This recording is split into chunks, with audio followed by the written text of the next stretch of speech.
here we struggle with the topic. What should leaders be doing in terms of describing their plan and describing their picture of where they want to go? We have our principle of the what, the how, and the why, and the why is based on a clear sense of purpose, illustrated by the firm standing position. The standing position is important because there are a couple of phrases which translate, we think, into every language. What do you stand for? Yeah, in German, für was stehst du? Yeah, and it's very much, you know, what is your level of ethical integrity, and this has to flow into what you do as a leader. So the concept that we are working on, and it really is a work in progress concept, is called the Leadership Cockpit. The cockpit is at the front of the aeroplane. You're flying the aeroplane. You're looking at the mountain coming towards you. Yeah? You're not looking at the instrument panel, but you know that the instrument panel is there, and the instrument panel gives you all of the information.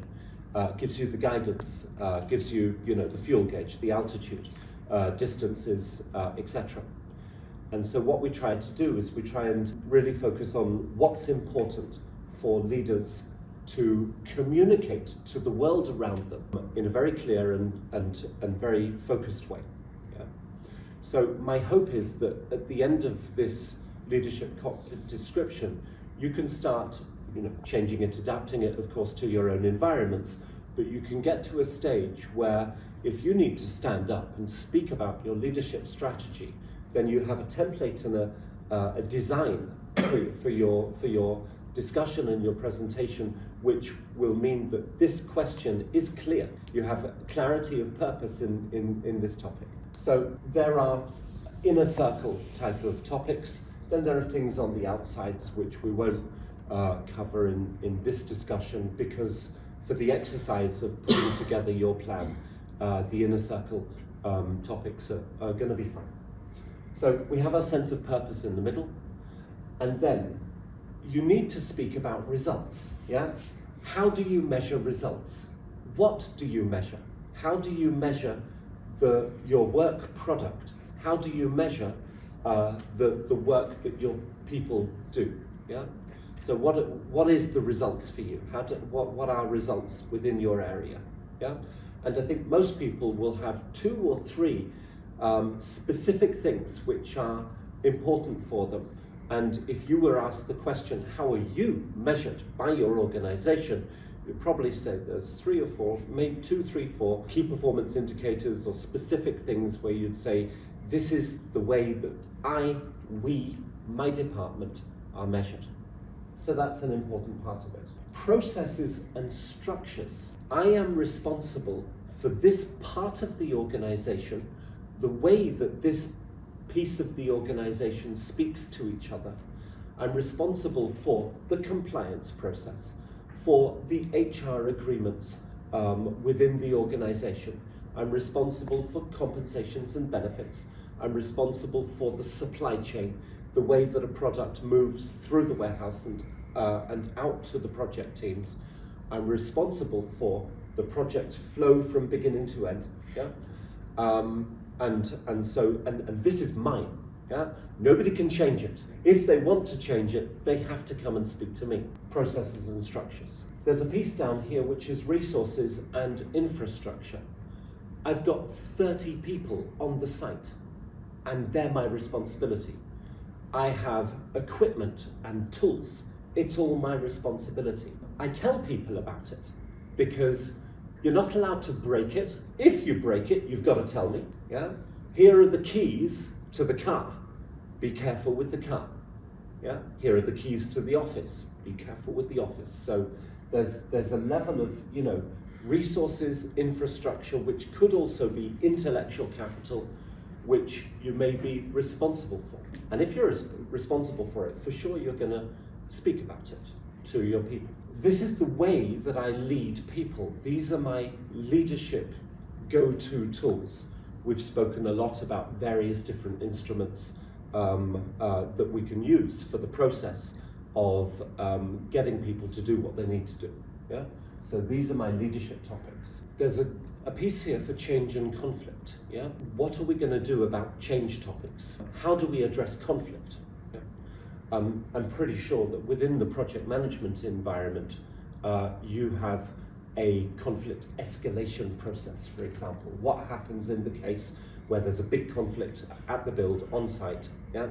What should people do? What process should they go through? Yeah? That's captured here. And then there's a piece for future and innovation.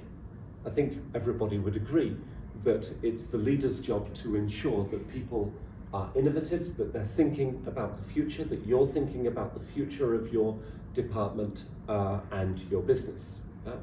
We had a coaching session yesterday which was purely, in a way, about future and innovation of the organization. Yeah? And so that's the leadership cockpit, okay? Good. Now I'll give you an example. So I'll do this quite quickly. The example is a colleague that I'm working with, and his job, which he hasn't been given yet, is the head of training for Germany. And there are 30 trainers within the organization, and the job, which he hasn't actually been given at the moment, is head of training. Yeah? So we're in the process of trying to define what this job would look like. So sense of purpose and why. And he's working within a technical training environment. So the machines that they produce are in every building, everywhere on the planet, and the organization sells them and services them. The machines are complex, they need to be trained, yeah? So that people, normal installers and electricians, can service and maintain these machines. So it's tech that needs to be trained, and there are, in Germany, 30 trainers across the country who do not work full-time as trainers. They have other jobs as well. So sense of purpose and why. Yeah? Increasing partner loyalty by providing the best training in the market. Yeah? Within this organization, this is an extremely big goal because there are 3 competitors who all provide better training than this organization at the moment. So that's a pretty ambitious target, yeah? But that's certainly something that he says he wants to achieve. That's why he thinks he's there. Results. How are they going to measure this job function? Number 1, the number of people trained. Number 2, the number of tailored workshops, specific bespoke workshops, not off-the-shelf topics, but the good stuff. Number of tailored workshops created and delivered. And another measurement that he's put in there is the number and quality of the trainer teams across the organization and across the company, which means there will be lead trainers and technical experts who will come together to deliver a particular program. At the moment, this connection and this setup doesn't exist at all, and that's one of the visions that he has. Okay? Processes and structures. He is responsible, or he wants to be responsible for, from training request to delivery. So the whole flow of communication from when the request comes in to actually when it's delivered. There are probably about 13, 14 different process steps within that, and at the moment it isn't even written down, or it's written down 30 times across the organization. From placement tests to feedback. So all of the mini microprocesses that take place within a technical training environment, that's absolutely his responsibility. Internal communications between sales, customer service, marketing, and the trainers. At the moment, there is no communication. There is no need or no requirement or desire for the communication, and he sees that as his job to create that communication process and then drive it and be responsible for it. Yeah. Resources and infrastructure. There is a resource plan with numbers of trainers, with numbers of days, regions, topics. There is infrastructure in terms of the physical devices and in terms of the simulation devices. There are physical simulation devices and 3D simulation devices across the organization. Training center, a physical building is being built for purpose with reusable materials and a lot of physical and intellectual capital based responsibility behind this job. And once again, at the moment, there is no central level of responsibility over this topic, which is crazy. That there absolutely has to be, to make sure that this central sense of purpose is even something that can be achieved from an academic perspective. Yeah? Future and innovation is a very interesting one. He wants to take responsibility for the future of technical training. And the future of technical training is bleak. Yeah? In 10 years, the trend is going towards augmented reality, a heightened use of webinars and online learning, and a big reduction in the usage of physical technical trainers and technical training resources. So the future of technical training is that all tech trainers are looking at the end of their jobs within a 10-year period. They won't have a job anymore. So he sees a big requirement to think about this, because he's got 30 people who all do this job as a big part of their jobs. Yeah? So what are the trends? What are the investments that will be needed to reskill and change these people? So reskilling, upskilling, and changing the job descriptions so that these people and the organization has a method and a future perspective and plan of how the organization is going to work from a training and development perspective in technical training. Highly fascinating area.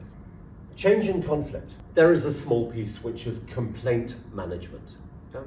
Which is when somebody complains about the quality of the training in any way, shape or form, there should be a go-to process of what to do in a case like this. Okay? And then change barometer. Yeah? The barometer is getting feedback from the ground level, from the people who install and change and maintain machines, getting a sense of what the changes are going to be in the future. So he would like to establish this as something that is his responsibility and his unit's responsibility in the nature of the trainings that they do. So, leading people, and there is probably much more that would come here. Here are a couple of the highlights. One of them is this concept that comes into the results piece. A buddy system concept. 2 trainers, lead with technical expert. The lead runs the training. The technical expert comes in to add value to the training. And this buddy system is something that creates a leadership possibility in an environment where normally there is none. Normally, go and do the training to this group of people, yeah, and that's it. Yeah, the trainer is alone in their room. There's no observation possible. There's no feedback possible because there's no system and structure that enables that. And that's what he wants to do, so that leadership actually becomes a possibility for all of the trainers that are there. Another part of his role is creating crystal clear learning materials with structures, material and exercise examples for each of the different topics within the organization. And there are probably 30 distinct specific product areas with training plans behind them. So that's a couple of the ideas of how he wants to lead the people within the system. And that's the way that he sees his responsibility at the moment. So in terms of the leadership cockpit, yeah, it provides you with a structure.